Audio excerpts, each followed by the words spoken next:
Good morning. আজ আমি আপনাদের সকলকে স্বাগত জানিয়ে একটি রেসিপি আপনাদের সঙ্গে শেয়ার করছি। তো আপনারা কেমন আছেন? আশা করি নিশ্চয়ই নতুন বছরে সবাই খুব সুস্থ আছেন, ভালো আছেন। তো চলুন, আমি এখানে আজ করব পুরি। তো বন্ধুরা, আপনারা অনেকেই অনেকভাবেই খেয়েছেন। আজকে আমি শুধু কমপ্লিট আটা দিয়ে করব নারকেলের পুরি, নারকেলের মিষ্টি পুরি।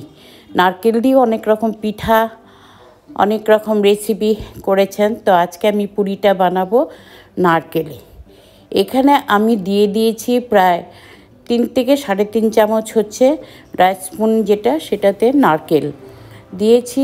একদম হাফ টিস্পুন দিয়েছি অল্প চিনি, পরিমাণ মতো নুন, আর দিয়েছি 1 চামচ 1 থেকে 1.5 চামচ পাউডার মিল্ক দিয়ে এটাকে আমি একটু মিশিয়ে নিয়েছি। নিয়ে আটা দিয়ে দিয়েছি আমি এখানে হাফ কেজি। সমস্ত কিছুকে সুন্দর করে একটু মিশিয়ে নিয়েছি। নিয়ে তারপর আমি কি করেছি, ভালো করে এখানে দিয়ে দিয়েছি তেল দিয়ে তারপর আবার ভালো করে একটু মিশাবো। যখন দেখব আমি আলতো হাতে আটাটাকে, সমস্ত শুকনো ইনগ্রিডিয়েন্টসকে আলতো করে আলগা করে মিশিয়ে নেব, মুঠো হয়ে যাচ্ছে হাতের মধ্যে সম্পূর্ণ রকমের, তখন আমি কি করব, এটাকে জল দিয়ে দেব। নর্মাল টেম্পারেচারে থাকা ঘরে, যেটা রুম টেম্পারেচারের জল, গরমও দেবো না ঠান্ডা না, সেই জলে আমি মেখে নেব। মেখে প্রায় 10 থেকে 8 দিব সুজি এখানেও দিয়ে দেব। নারকেল যতটা পরিমাণে দিয়েছি, সুজিটাও ঠিক ততটা পরিমাণে দিয়ে দেব। দিয়ে 3.5 চামচের মতো সুজি দিয়ে মেখে সুন্দর করে ডোটা 10 থেকে 15 মিনিট রেখে দেব।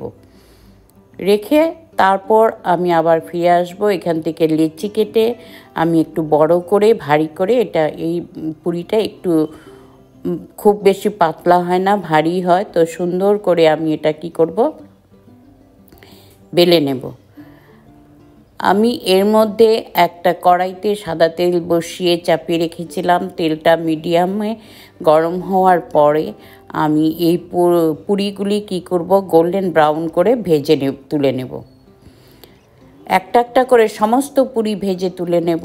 আমার এই পুরিগুলো এখন ভাজা হয়ে গেছে, পরিবেশন করার জন্য সম্পূর্ণ তৈরি। আপনারা যে কোনো গ্রেভি, ভেজ নন ভেজের সঙ্গে, টমেটো কেচাপ অথবা যে কোনো চাটনির সঙ্গেও এটা খেতে পারবেন। আমি এখানে বেগুন ভাজা আর একটা ভেজ গ্রেভির সঙ্গে এই পুরিগুলো সার্ভ করেছি। তো এটা আপনারা লাঞ্চ, ডিনার, ব্রেকফাস্ট যে কোনো কিছুর সঙ্গে এটা খেতে পারবেন।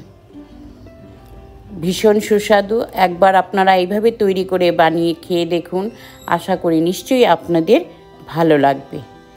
তো বন্ধুরা, আজ আসছি, আপনারা ভালো থাকবেন, সুস্থ থাকবেন। আবার দেখা হচ্ছে আপনাদের সঙ্গে খুব শিগগিরই পরবর্তী রেসিপির মাধ্যমে। Thanks a lot. Thank you.